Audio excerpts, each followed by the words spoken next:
Hello, everyone, and welcome back to Up in the Air, a podcast where I confess my deadliest of sins. My name is Katie Bingle.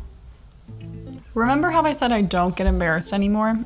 How it takes a lot for me to feel real embarrassment nowadays?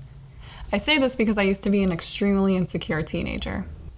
I grew up in Texas. I spent my first 13 years of life there. After finishing 7th grade, I moved to Michigan with my family. New job, new house, new school, new ways to tear my self-esteem into shreds. Remember being a teenager? Fucking sucked, right? You're growing disproportionately, everybody takes notice of it, your period is unpredictable, it's hard to find clothes that fit right and feel comfortable at the same time. Maybe you're getting acne, braces, and now your grandma won't stop taking pictures of you. It's hard. On top of that, kids can be so cruel. They have no idea how badly words can hurt. The feelings linger and manifest into anxiety, depression, and extreme insecurities. I was that teenager, constantly feeling embarrassed for no good reason. Thoughts in my head telling me, everyone is looking at you. Be careful standing up because everyone's looking at you. Did you start your period? No, you're not supposed to for another month, but what if you did on a surprise? And then you have to walk up in front of the class and then there's blood all over the back of your pants. Everyone's looking at you. When they really weren't. The problem was, you think they are, and they might be, some of them might be, but they are just as anxious as you are. Some might even project and make fun of you for qualities that they have themselves. It's a nightmare, truly. I've spent too many years feeling this way. I didn't know what it would take to feel confident. From age 13 until, I want to say around 22, 21, 22. Let's go with 22. I didn't like my picture being taken. I became hyper aware of my appearance, which made me feel even worse, 1,000 times worse. And finally, after all those years of my confidence just being non-existent, I woke up one day and decided that embarrassment is a choice, and I choose not to feel it. Seriously, I hated being miserable day in and day out. I literally woke up one day and told myself, fuck this feeling, I'm sick and tired of it. With a lot of practice and self-love, I achieved my goal. From then on, I didn't feel embarrassed anymore about pretty much anything. This is what I told myself. What is the point of being insecure? What do I have to be ashamed of? Why? Why am I so concerned with what other people think of me? More specifically, why am I so concerned of what strangers think of me? People I don't give two shits about. People I will likely never see again in my life. Don't feel embarrassed for no good reason. There's absolutely no point. And if anything, you are only hurting yourself. You need to accept what's going on currently right in front of you and just move the fuck on. Move forward. Life gets a lot easier when you just accept what's in front of you for what it is. Sometimes you can try to make sense of it. Other times there's no sense to it. So you just move forward. Keep going on with your life. I put my words of advice into practice and soared. It's part of the reason I was able to do open mics around town. If I mess up, who cares? Go to the next one. Chances are I'm not going to be the absolute worst comic in the room, so if I mess up a little bit, don't give the biggest laughs of the room, that's fine. Just go on. It's fine. We're all learning here. If you mess up, who cares? Go to the next one. However, in the past year or so, there was a couple of incidents I could not move on from. It haunts me to this day, and the more I talk about it, the less embarrassed I feel, so why not share it with the world, right? Give you guys a real good story. Let me start off with a question for my audience. What do you think is worse? Throwing up in a guy's bed or calling him the wrong name during sex? Doesn't matter, I've done both. To the same guy on separate occasions. I know, my whole body is cringing right now. It's a full body response. Even my toes are curling. And I'd really, really love to say that it wasn't my fault, but it so obviously was. Once upon a time, there was a consistent fuck buddy in my life. How we met was kind of funny. I was drunk with a friend, and out loud I proudly proclaimed, I don't ever want to be in another relationship in my life. I can't do it. I won't. I refuse. My friend smiled, looked at me, and said, let me hook you up with this guy I know. You'd be perfect for him. All right, fine. What's the harm in one date? I love dates. I love first dates. Unpopular opinion, I'm aware, but it's so fun. I like meeting people, and I'm not really picky about my dates either. As long as you can make me laugh, genuinely, you can take me on a date. And for the most part, yes, my dates are bad, but this one wasn't. Our first date was really fun. I had a great time, and I think he did too, because we started seeing each other more after that, so obviously it was a good time. We went and got tacos at this one place that I found and recommended. It's really good. It's called El Cartel. It's in, it's along like Miracle Mile in Los Angeles. If anyone is listening and is able to go there, please do. They're so good. It's like a little hole in the wall place next to a theater, and it's amazing. Highly recommend. It's great. Our first date really should have been like foreshadowing for what was about to happen in the future, because we decided after dinner that we would go back to my place, take a few shots, get like mildly drunk, and then get a car to see a movie that we bought tickets for, which was really fun. Like and again, it was like all in good spirits. We had a great time. I think like that first day was the only time that he was able to see like who I am, like truly, and not just this like drunk slob disgusting bitch. Like it was just, I felt bad. I gave him a little taste of like the good parts of Katie, and then from then on I just like sprinkled horrible tragedies in the mix. We were drunk in the movie theater, and that was super fun too. We saw like a scary movie, but it wasn't really scary, so we were just kind of like, I at least was like giggling because I was like not afraid at all. But yeah, it was a great time. So like obviously we kept seeing each other from there. We started seeing each other more often, and then quarantine hit. It hit hard. I was really disappointed for a while. I lost my cool job that I just started at. There was absolutely nothing to do at all. Everything was closed, including public parks, hiking spots. Most outdoor activities were closed. It was hell, and we're still in hell, but it's a little bit better. And what is there left to do when you live in California and absolutely everything around you was closed, except for the liquor stores and dispensaries? Drink and smoke, obviously. I was drinking a lot. Like a lot. Remember, I'm a lightweight. Alcohol is not normally my vice, but I really took hold of it last year, 2020. Funny thing is that my tolerance never went up, but it started to get way too easy for me to black out. It was almost too easy for me to black out. And I started doing like a little bit of research on this because that's a fucking terrible feeling. We've all been there. Like waking up from a blackout the night before, like just, the nerves set in, like the anxiety. You have to go on another apology tour. You have to like be your own detective and like text everybody and be like, what did I do? What did I say? Are you mad at me? I'm so sorry if you are. Please accept my apologies. And I looked it up, and it said, what I read on the internet said that like once you black out like one or two times, like it's very, very easy for you to like go back to that state. So I was like, okay, fuck me, but whatever. And I couldn't gauge what the number of drinks to stop at was to like prevent me from blacking out. I kept drinking anyway. Not a smart move. Really dumb. Really, really dumb. You know, waking up in the morning, thinking about so many things. I just wish things would get better. But in the meantime, I was hanging out with this man a lot, and we would get drunk a lot together. Just us two. I started turning into this person that wasn't my real self at all. And in fact, drunk Katie was rubbing people the wrong way, and I could feel it. And I started to get like pretty disappointed in myself. But I didn't stop. I didn't stop at all. I don't know why I didn't stop drinking earlier. I eventually did, and it turned out to be a lot easier. So I've like just kept it going. I don't drink at home anymore. And if you ask my family this, they're going to say that's fucking bullshit. But it's not. It's not. I don't drink at home. I don't. I guess I was just trying to have a little bit of fun during the early stages of the world's demise.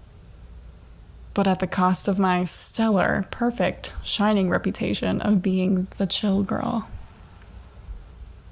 That completely went out the window with this guy. He never saw the chill girl. All he saw was drunk slob, hyper idiot, saying the wrong things, putting my foot in my mouth all the damn time. And I feel bad for that. Just that alone, I'm like, man, I'm so sorry that you had to experience this phase of Katie. Like, fuck, I'm so sorry. This guy was cool. Like, really cool. And he was really nice, like, really sweet. I remember thinking this guy was totally out of my league, and it made me really fucking nervous to be around him. My insecurities about my body came out in full swing. When that happens, I can't ever really get comfortable around people. Imagine having a damn near perfect person to consistently fuck, but you can't have a good time with it because you're constantly worried about what he is looking at or if he's thinking something negative about your body. That was all that was going through my head. I was like consumed by this, and like there was nothing that could like bring me out of it. It was hard for me to move past those thoughts. So to clear them for a little bit, we would drink.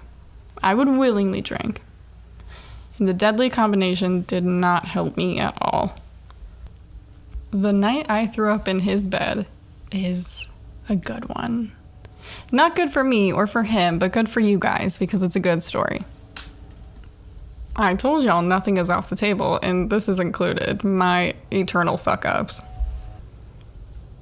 I have a feeling that when I get to the pearly gates, God is going to look at a list of my wrongdoings and point at me and say, you threw up in someone's bed?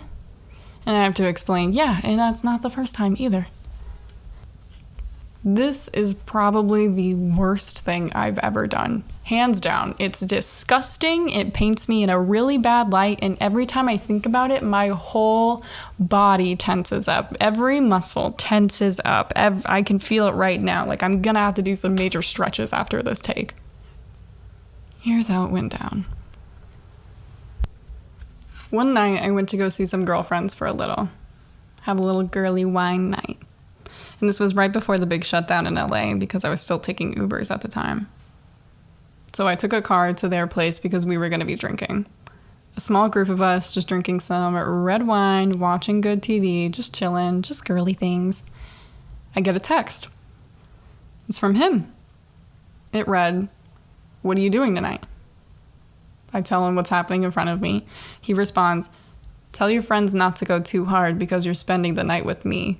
And I ate that shit up. Oh my God, yes, the confidence. Love it. Pro tip, I fucking love confidence. I love it. Like shit like that, like just, I love it so much. Not arrogance though. There's a difference there. Confidence is knowing what you're capable of, and arrogance is acting like an asshole. Learn the diff. So yeah, I love that shit. Like I just like radiated like big dick energy, you know, like just, I love it. I fell for it completely. Now I'm a very confident, independent woman, and I would like my partners to match that energy. And this guy did for sure, and I'm all about it. So now my plan is to finish this wine and then get in a car to his place. Y'all, I should not have gone. I was too far gone. I did go too hard with my friends, and I stupidly went over there. If only I had gone home. But no, my drunk, stupid ass just had to see him because he's beautiful. What the fuck ever. I'm weak, okay?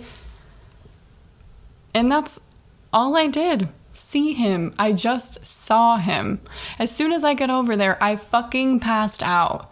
I remember being in his room demanding him to turn on Animal Planet, specifically the Alaska episode, so I could watch grizzly bears catch salmon upstream, and fucking passed out in his bed. His nice, white sheets, incredibly soft, beautiful bed. That's all I remember. 6 a.m. rolls around. I have an empty stomach. and there is an entire bottle of cheap red wine sitting inside of me. I'm still drunk. Much like the grizzly bear, I awaken from my hibernation from the taste of my own vomit shooting out of my mouth. I am projectile vomiting all over his stuff. He obviously hears this, so he throws me a trash can, but it's too late. As my friend Abby would say, my vomit is like a magnet. It gets on everything. And this is true, because I've thrown up in her bed too. Actually, I've thrown up in her room twice, separate rooms, but whatever. It was on his bed, his sheets, the wall, and the floor. Probably the window too, it was right there. I have never felt so guilty in my life. Never in my life. I am panicking so hard right now. I start ripping the sheets off of his bed and I throw them into the trash can. I start yelling at him saying, get out. I need to fix this. Get out of it. I start yelling at him to get out of his own fucking room. Like, who do I think I am? Like, come on. Like, I'm trying to fix this because like, I know what's happening, right? Like my eyes are like half open at this point. I'm pretty sure I like blacked out even more just from like the fear and like the panic, and my adrenaline was going. So like that was what keeping me moving. But I couldn't believe what I was doing. I was trying to clean it up. I wanted to clean it up, but I am mortified. I can't think straight. I seriously thought about jumping off of his balcony. I just wanted to die. I was living a real life nightmare. And guys, it smelled just fucking awful. Like death. Like Satan came and just like took a shit on everything. It literally smelled like ass.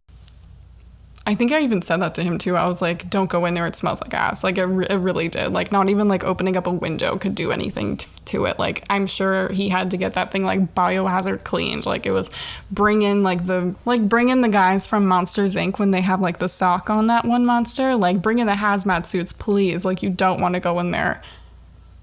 I'm about to cry.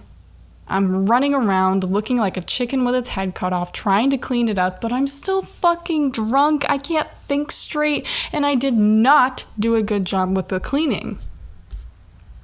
I tried though. I really did. Like, I'm sure he can see me putting an effort, but like it wasn't enough. It wasn't in the right places. I ball up his sheets, I take his trash can, and I tell him like, I'm so sorry. I'm leaving right now. But y'all, he asked me to stay. He sat me down and said, it's okay, we've all been here before, no worries, please stay. I seriously can't believe how fucking nice he's being. Holy shit, if the roles were reversed, I'd def be like, yeah, good plan, please leave. But not him. He wanted me to stay. What the fuck? I can't. And I told him too, like, I never get embarrassed, but I really want to leave right now, and I'm so sorry. Like, I was like, the tears were welling up. Any moment now, they were about to flood my face. And like, in my mind, being sorry wasn't enough. This was disgusting. And in hindsight, maybe he wanted me to stay so I could like actually finish a good job of cleaning it, but I'm just not realizing that now. So like, whoops, too little too late. Anyway, so he lets me go. I don't even put my shoes on, I just bolt. Dirty sheets in the hand, tears in my eyes. It's like 6:30 in the fucking morning. Luckily, the lift I ordered showed up right away. On my way out of the building, a group of men are at the stairs outside. One of them says, "What you got there, a present for me?" And in complete anger, mixed with guilt and a little residual alcohol, I yelled back, "None of your fucking business." They all shut the fuck up real quick. Now I'm in the car and I'm just like swishing for death. Like, sweet death, take me away. Like, honest to God, if we got into a car accident and I was the only one that died, I'd be okay with it. From the backseat of my minivan chariot that I'm sitting in, I text him with more apologies. For some reason, I decided to use Apple Pay to pay him back. And that was always my plan. Like, I'll pay for the sheets and like, I'll get you a new trash can because I'm not cleaning this shit. I'm just going to toss it right when I get home. There's no saving this. Like, guys, it was white sheets and I was drinking red wine and stomach acid. Like, no, it's not gonna, no amount of Tide can get this out. So for some reason, I decided to use Apple Pay. Like, I wish I knew why. I had never used Apple Pay before in my life, but for some reason I did in that moment. I genuinely wish I knew, like, what the logic was there, because I had all the other money sharing apps. I had, like, Venmo, Cash App, like, all of it. But I decided Apple Pay, like, the one that absolutely no one uses, except for, like, maybe Chrissy Teigen, I don't know, like, the elite. So I sent him some money over Apple Pay, and he responds with, "I don't use this." So I was like, fuck, like, what do you, of course you don't, like, obviously nobody does, so, like, what do you use? So I Cash Apped him more money on top of that. I felt so bad. Feeling bad isn't an accurate phrase anymore. I didn't just feel bad. I felt terrible. I was horrified at my own actions, and I just couldn't believe what I had done to this, like, super nice guy. Like, it was horrible. I don't know how to make up for this. Like, even in right now, like, I'm thinking on the fly right now, like, what could make this better? Like, do you want my firstborn child? Like, is that something you'd want? I'd do that for you. Like, you can come to me, like, whenever, like, follow me on socials, and I'll probably post a baby at some point in my life, but, like, you can take that. You want that? You can have it. I'm so sorry. I already gave you money. Like, is there anything else I can give you? You want to come to my place and throw up on my shit? That's fine. You can do that. Like, I'm not gonna be happy, like, but I'm offering. It's an offer. There was nothing I could do that would make up for it, and I totally accepted that. I was like, this is the last time I'm ever going to see him. Like, I totally understand. Like, that's fine. That's how it's going to go. I got home, tossed everything in the trash can, and immediately went to bed, hoping that this was a terrible dream. But no, it was not. This is real life, Katie, and you just fucked it up. Now, if you're thinking, yeah, that was probably the last time you're ever going to see him, me too. Honestly, like, that's what I was going for. Like, I knew that, like, this was a colossal fuck up. Colossal. If anybody, even closest friends, like, threw up on my bed, like, I would definitely be pissed about it. Like, I definitely wouldn't be like, oh, it's okay. No, please stay. It's fine. We've all been there. I'd be like, no, dude, gross. Like, wash my sheets and give them back. Like, it was terrible. But guess what? He still wanted to see me after that. After all of that. Like, what? Like, watching, like, this, like, stupid little girl, like, run around his house, like, with sheets in my hand, shoes in the other. Like, I don't even know if, like, my jacket was on right. Like, maybe you could see a titty or something. I don't know. Like, it was just, I looked insane. I looked crazy, and I knew that. But he still wanted to see me. Like, what the fuck is that about? I get turned off when a guy even looks at me funny, let alone someone fucking ruining my whole bedroom. I got a text the very next day saying, "Hello, is Katie there?" And I replied, "No, she wrapped her weighted blanket around her waist and jumped into the sea." Which is how I felt, which is what I really wanted to do. I considered it. I really was about to wrap that Costco blanket around me and just swan dive into the Pacific. There was no coming back from this. Like, there was absolutely no coming back from it. And then, of course, like, everybody was gonna find out. So, like, what the fuck am I gonna do now? Oh my God. Like, LA is big, but not that big. Come on, like, people are gonna talk. And for some reason, we continued to see each other. I don't know why. He was so incredibly cool and very, very nice to me. How do I repay him? With my drunk ass puking everywhere. And to make things even better, turns out the sheets were a gift from his mom. Fucking great. That's just fucking lovely. I ruined a thoughtful gift from mother to son. Perfect. Also, come to find out that the money, so, like, he got Apple Pay and, like, accepted both portions of money that I sent him, and apparently it still wasn't enough to cover a new set of, like, those specific sheets, which were really nice. They were, like, so soft, and I felt terrible. He, like, told me that, and he was like, yeah, I had to cover the rest, and I was like, Damn, I'm so sorry. I'm so sorry. Like, I can't get better. Like, I couldn't get better, and like, things kept getting worse for me.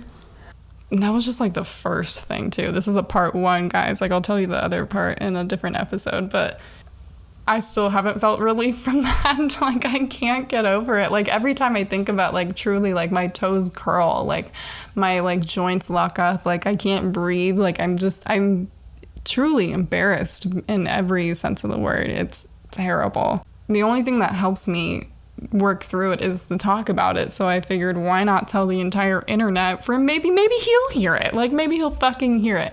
And if he does, dude, I'm so sorry. If you're listening to this right now, man, I'm so sorry. Still to this day, a whole year later, I'm sorry. And I'm not gonna say his name at all.